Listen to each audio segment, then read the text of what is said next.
Trump turns the tables after Putin strikes Romania, and Europe goes on high alert this Friday, May 29, 2026. Because a Russian drone entered Romanian airspace during an offensive against Ukraine and hit a residential building in Galati, in eastern Romania, a NATO nation.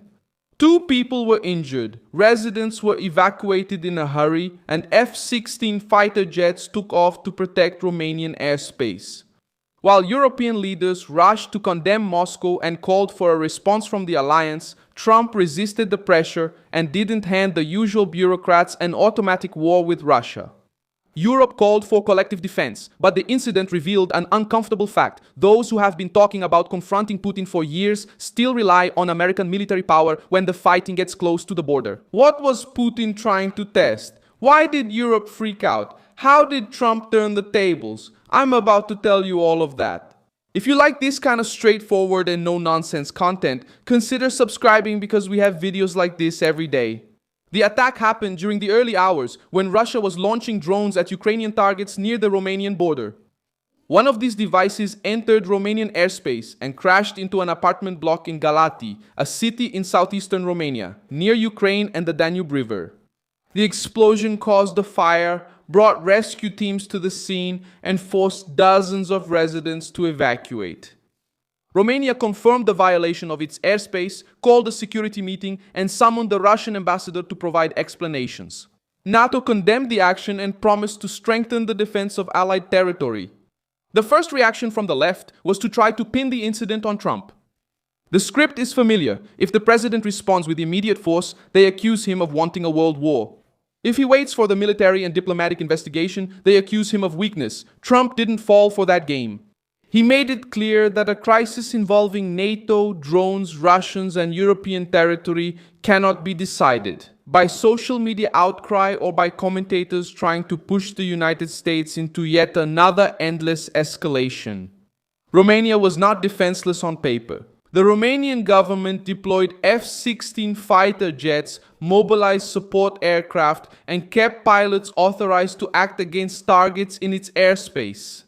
Even so, the drone reached the building. This detail changes everything because it shows that the problem is not just American political will. The problem is Europe's actual ability to defend its own skies against small drones, confusing routes, and attacks that happen in the middle of the night near civilian areas in the middle of a war of attrition. That's where Trump turns the tables. He doesn't show up rushing to promise a blank check. He doesn't turn Article 5 into a panic headline. And he doesn't let Europe outsource its own security once again. Romania is a NATO member. Europe has governments, generals, a budget, industry, a direct border with the war, and tough speeches against Moscow. When the drone hits Galați, the question that bothers Brussels is not just what Washington will do. The question is, why does the continent that talks about strategic autonomy still need to wait for the White House to know how far it can go? Putin has also tested the limit. Even if Moscow says that the main target was Ukraine, the political responsibility falls on the Kremlin. Russia knows that attacks near the NATO border carry the risk of a response.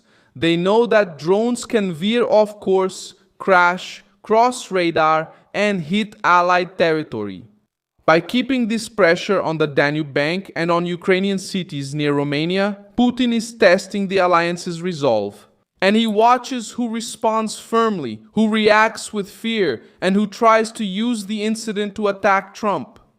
Europe freaked out because it understood the size of the problem. It wasn't just debris lost in the open field. It was an impact on a residential building inside a NATO nation. It was a harsh reminder that the war between Russia and Ukraine is already pressing against Europe's security architecture. The difference is that Trump didn't join in the choreography of despair. He preserved American power, avoided a hasty statement, and let NATO first deal with the right mechanisms: investigation, consultation, strengthening air defense, and diplomatic pressure on the NATO's Article 4 exists for this kind of moment, when an allied nation feels its security has been threatened and calls the other members for consultations. Article 5 is another level because it deals with collective defense after an attack against a member of the alliance. Trump keeps this mess in check because he knows that the difference between consulting allies and entering into direct confrontation with a nuclear power is enormous. Serious leadership doesn't skip steps just to satisfy headlines. Marco Rubio had already been signaling a more realistic approach. The United States can help when there's a chance of results, but they don't want to get stuck in endless meetings that don't change the battlefield. Washington doesn't need to abandon Romania to avoid hysteria, nor does it need to declare war to demonstrate strength. Trump forces Europe to face responsibility while keeping American power as a tool of leverage, not an automatic trigger in the hands of foreign bureaucrats. NATO's reaction also reveals that the case should lead to a strengthening of defense, especially against drones. Galat exposed a practical flaw. Detecting does not mean neutralizing. Sending a fighter jet into the air doesn't solve everything when the target is small, fast, and could fall in an urban area.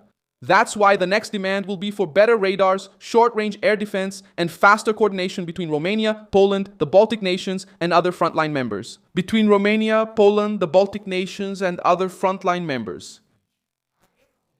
Modern warfare doesn't wait for fancy speeches. It tests equipment, readiness, and command.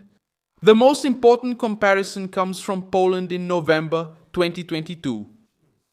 In that incident, an explosion killed 2 people in Przewodów, near the border with Ukraine, and many rushed to directly blame Russia. Later, the investigation indicated that the missile probably came from Ukrainian air defense during an attempt to intercept a Russian attack. The lesson was harsh. When NATO acts in haste, it can turn tragedy into a strategic mistake. Trump knows this kind of trap. That's why, in the case of Romania, the response needs to be firm against Moscow, but tied to facts. Pressure against Putin doesn't depend on spectacle. It can come through military reinforcement on the eastern flank, defense against drones, more targeted sanctions, shared intelligence, and increasing the cost for each violation of Allied airspace. This is the logic that interests the United States, preventing Russia from normalizing drones falling on NATO territory, without allowing Europe to turn each incident into a reason for Washington to take on the greater risk alone. Trump turns the tables because he prevents the anti-Trump narrative from using Romania as a pretext for 2 lies at the same time. The first lie is to say that prudence is weakness. The second is to pretend that Europe is ready to face Putin alone while still waiting for the reaction of the United States. The drone in Galati hit Romania, injured civilians, and scared NATO. Trump doesn't need to shout to command this game. He needs to keep the White House out of hysteria, keep the alliance on the path of a calculated response, and make it clear that America's money, troops, and power will not be committed because of European panic, but in America's interest. I'm Milson Alves, global internationalist, and my purpose is to keep you well informed and bring you the truth every day. The news links are in the video description. Like this video, subscribe, and check the comments at the end to engage more with the Milson Alves community.